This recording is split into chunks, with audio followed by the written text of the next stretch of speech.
Olá, gente boa, meus santos e minhas santas. Celebramos neste domingo a solenidade de São Pedro e São Paulo.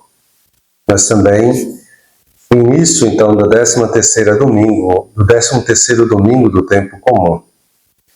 Igreja quer dizer nunca abandonar ou esquecer.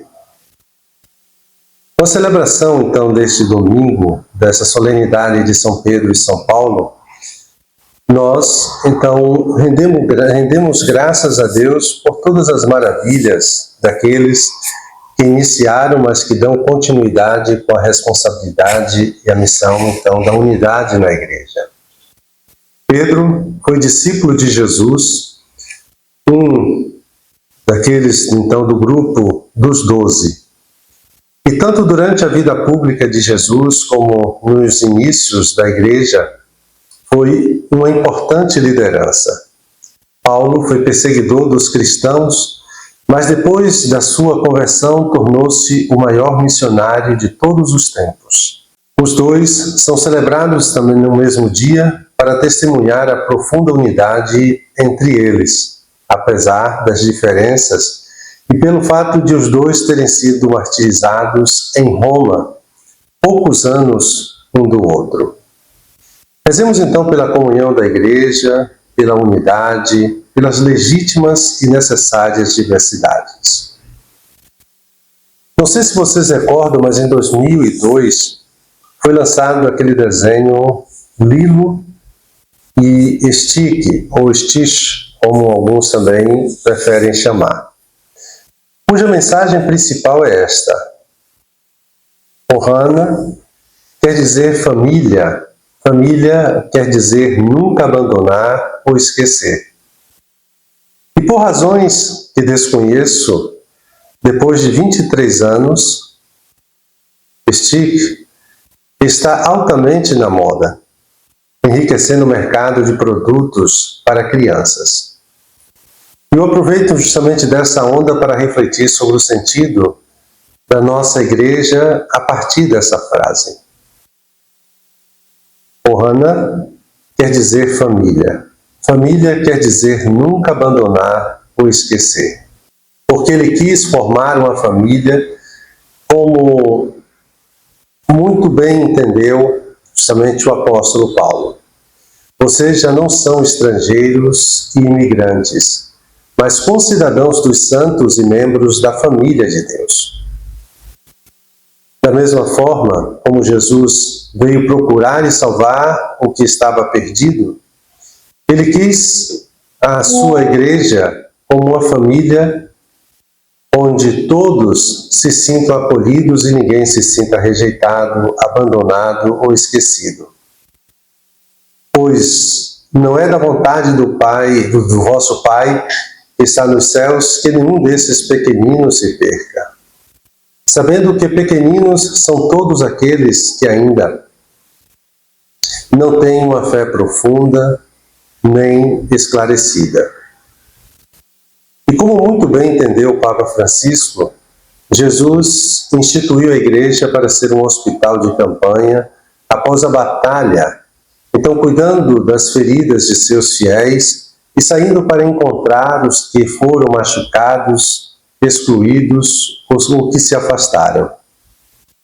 É que vivemos em um mundo doente, um mundo que se fere e adoece, também as pessoas física, emocional e espiritualmente.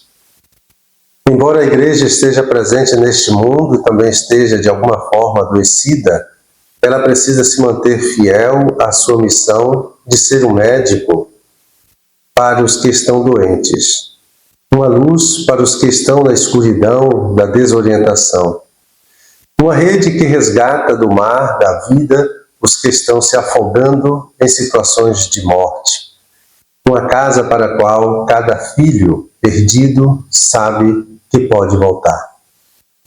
Exatamente como seu fundador, a Igreja não existe para condenar o mundo, mas para salvá-lo.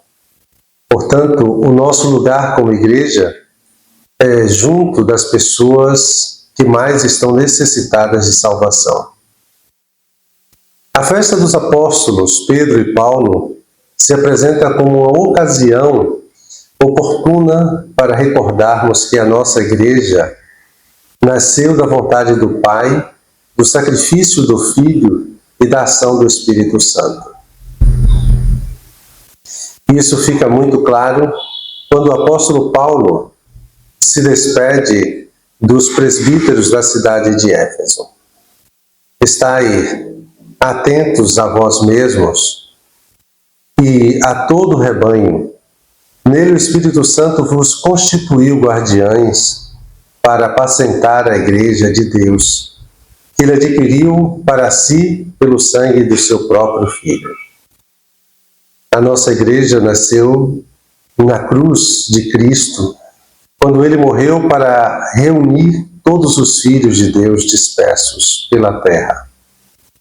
Portanto, se Cristo morreu para reunir todos os filhos de Deus, nós não podemos alimentar discursos e atitudes que causem separação, divisão ou dispersão na igreja de Deus. Nossa fé, enquanto igreja, encontra-se altamente influenciada pelas redes sociais. É grande o número de cristãos que se acomodaram em suas casas e decidiram não frequentar mais a sua igreja, independente da igreja cristã. A fé deixou de ser comunitária para se tornar individualista. Essa escolha revela a falta de vontade de viver com o outro, de conviver, de pertencer a uma comunidade e de se responsabilizar por ela. Muitos ajudam financeiramente pregadores virtuais, canais de evangelização, construções de igreja Brasil afora, mas não socorrem as necessidades da paróquia a qual pertencem, à igreja na qual congregam e nem aos irmãos que estão ao lado. Além disso, o gosto pessoal se tornou mais importante do que a escuta do Evangelho. Elogia-se o pregador virtual enquanto se critica o pregador real. Alguns dados, por exemplo, do censo de 2022, provocaram grande alegria em setores católicos, revelando a diminuição da perda de católicos em detrimento do crescimento de algumas igrejas evangélicas, mas também no contexto evangélico veio uma certa desilusão, porque se esperava um crescimento ainda maior que ainda não veio. Além disso, a forma como a mídia cobriu a própria morte do Papa Francisco e a eleição do Papa Leão XIV, passou aquela falsa impressão do quanto a Igreja Católica tem grande importância para o mundo. Não podemos nos enganar quanto a isso. O destino da nossa Igreja é o destino do seu fundador. Quanto mais a nossa Igreja se tornar importante para o mundo, mais significa que ela está se distanciando do Evangelho. Jesus deixou muito claro que os verdadeiros profetas serão odiados e perseguidos. Quem deseja, então, e que o mesmo mundo que o odiou, odiará também os que são da sua igreja. Por isso, quem deseja ser reconhecido pelo mundo, ao abraçar um trabalho pastoral na igreja, não entendeu nada a respeito do Evangelho. Que o destino da igreja é o mesmo do seu fundador. Está claro nos textos bíblicos também de hoje. São Pedro e São Paulo estão presos. Ambos morrerão por causa do Evangelho. Ambos sofrerão muito por causa do anúncio do Evangelho. E eles nos ensinam que ser cristão é abandonar o bom combate, quer dizer, é justamente combater o bom combate, completar a corrida e manter sua vida, ou seja, manter uma vida de fé. E o primeiro combate a combater é contra o nosso ego e os nossos pecados. O segundo combate é contra o espírito do mal, que deseja destruir a Igreja de Cristo, atacando-a a partir de dentro, suscitando ódio do rebanho em relação aos seus próprios pastores. Quando nós escutamos tantos que se dizem os verdadeiros cristãos católicos, criticando os pastores, ou seja, a CNBB, os papas. Além do bom combate, temos que completar o caminho que começamos a fazer quando Cristo nos chamou. Apesar de todos os tropeços e de todas as quedas, precisamos nos levantar todos os dias e retomar esse caminho, sustentados pela força do Espírito, desse Espírito Santo.